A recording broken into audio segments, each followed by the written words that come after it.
कोई पहचाने हमको, कोई चिन्हे, कोई जाने, कोई समझे। कीड़े मकोड़े की तरह हम मर न जाएं कहीं।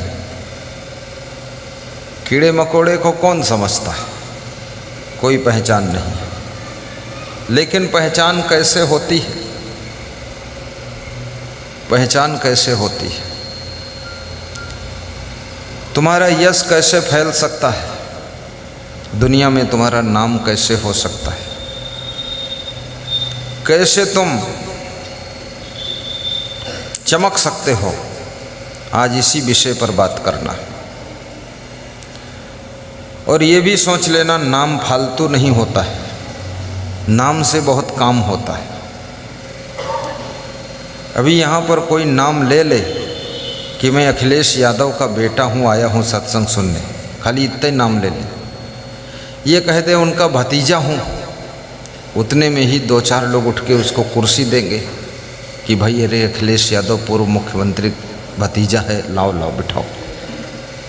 अब वो कुछ भी नहीं है, वो तो साधारण है, लेकिन अखिलेश यादव के नाम से उसको यहाँ कुर्सी मिलेगी, स्थान मिलेगा, सम्मान मिलेगा, आदर मिलेगा, पूछताछ होगी, और 10-20 लोग ले जाएंगे भोजन खिलाने के लिए कि भतीजा को अगर खुश कर पाओ तो अखिलेश तक पहुँच सकते। इसलिए दुनिया में जिनका नाम हो जाता है उनके रिश्तेदारों की संख्या बढ़ जाती है। रिश्ते के रिश्ते, रिश्ते के रिश्ते, फरिश्ते के फरिश्ते जोड़ जाड़ के लोग बताते हैं अरे वो तो अपना भतीजा लगता है यार। कोई कहता है अरे हमारे चाचा है तो, कोई बोलता है अरे हमारे नाना लगत है। पहचाने न पहचाने, लेकिन उसकी पहचान है तो उससे लोग अपना अपना रिश्ता ढूंढ के, खोज के, दूर से भी सिलेक्ट कर लेते हैं। और यदि दुनिया में आपकी पहचान नहीं है, चमक नहीं है, यश नहीं है, ख्याति नहीं है, उपलब्धि नहीं है, तो आपके खास मामा भी नहीं कहेंगे मेरा भांजा है, और भांजा भी नहीं कहेगा ये मेरा मामा है, और बेटा भी नहीं कहता है जल्दी कि मेरा बाप है। वो सोचता है ऐसा खोसट खड़ा है, इसके नाम लेने से क्या फ़ायदा है। इसलिए मनुष्य को अपनी छवि को सुधारना चाहिए। तो यही बात धृतराष्ट्र पूछ रहे हैं कि मनुष्य की ख्याति कैसे हो सकती है, फेमस कैसे हो सकता है, सफल कैसे हो सकता है। तो विदुर जी कहते हैं कि हे धृतराष्ट्र, 8 गुण ऐसे हैं जो मनुष्य को यशस्वी बनाते हैं, तेजस्वी बनाते हैं, चमकदार बनाते हैं, उसमें लाइट पैदा हो जाती है, अट्रैक्शन पैदा हो जाता है, इफेक्टिव इंप्रेसिव पर्सन बन जाता है। वो हायर पर्सनालिटी उसके पास आ जाती है, एक चुंबक मैग्नेट उसमें पैदा होता है। तो कौन कौन से 8 गुण हैं, खोल कर वे 8 गुण बता रहा हूँ।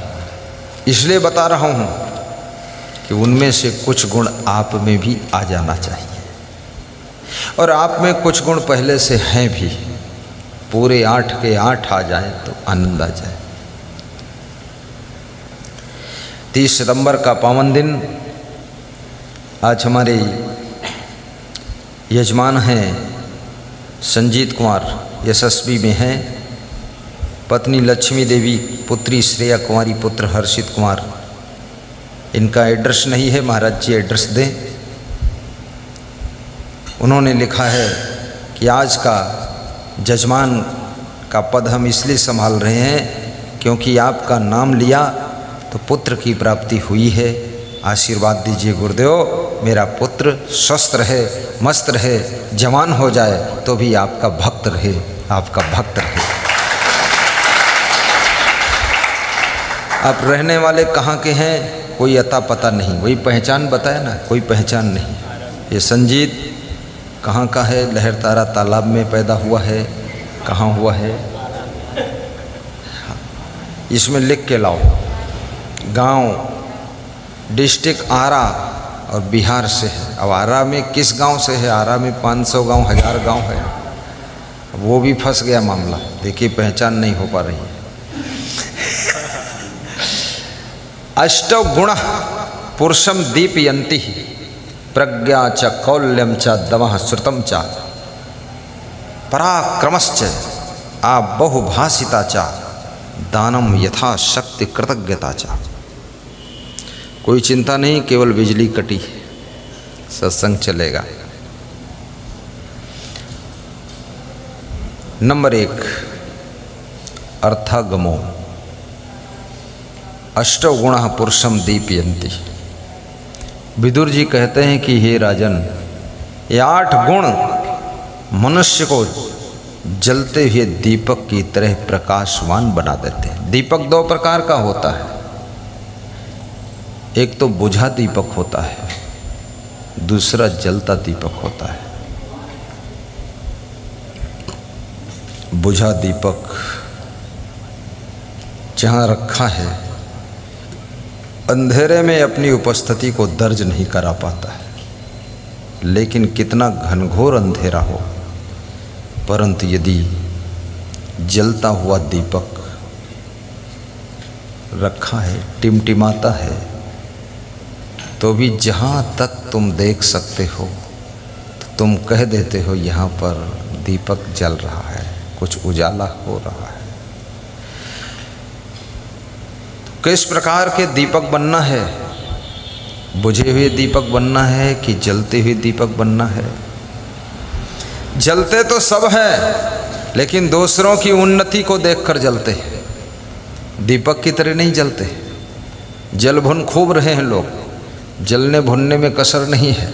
जल भून करके लोग भूंजे हुए चना हो गए, मूंगफली भूंजी हुई हो गई, लेकिन उससे कोई मतलब नहीं निकला।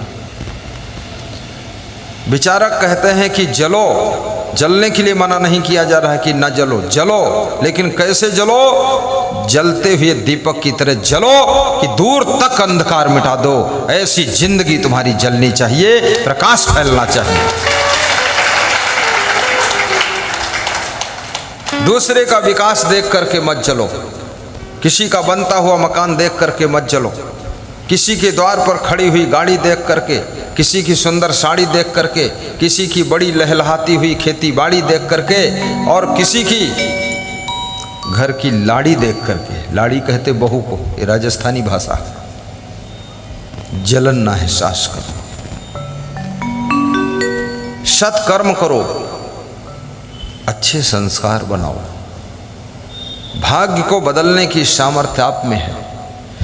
जैसा भाग्य मिला है, भाग्य से जो भी मिला है उसका रोना मत रोइए, दुखी मत होइए। किसी को 100 कुंटल गेहूं मिला है, तुमको 1 कुंटल मिला है, चिंता मत कीजिए।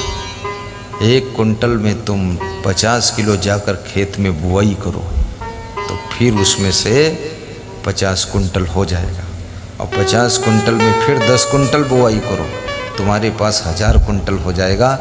लेकिन कर्म करना पड़ेगा इसके लिए, क्योंकि जो भी सबसे बड़ा सौभाग्य यही है कि मनुष्य का शरीर आपको मिला है।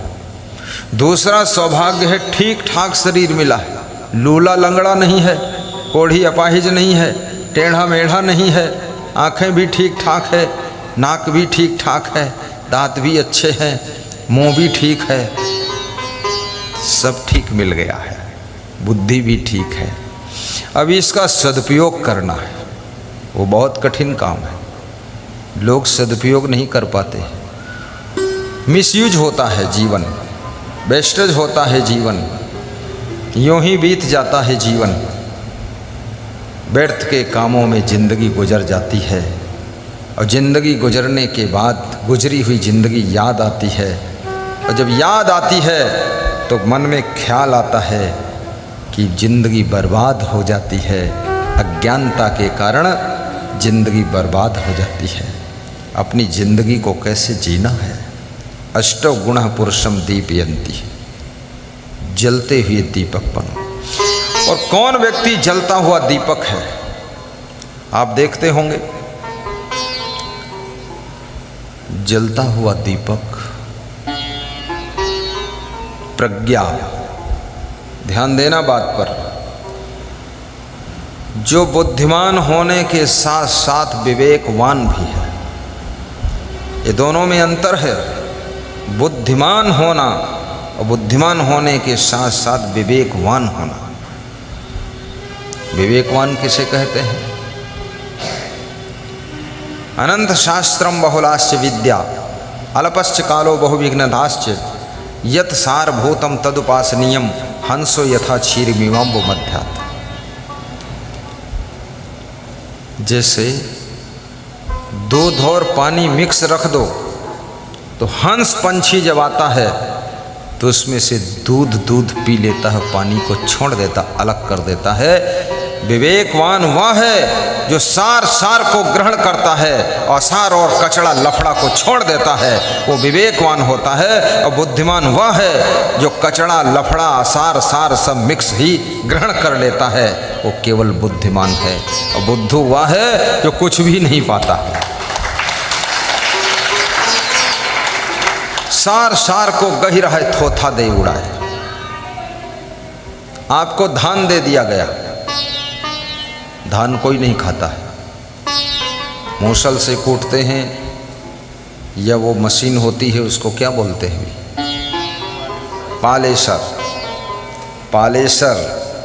पालेसर में धान की कुटाई हो जाती है, चावल निकाल लिया जाता है, भूसी छोड़ दी जाती है और उसको पका कर खाया जाता है। लेकिन अगर जानवर आ जाए उसको धान दे दो तो धान सहित, भूसी सहित, चावल सहित, माटी कूड़ा सहित खा लेगा।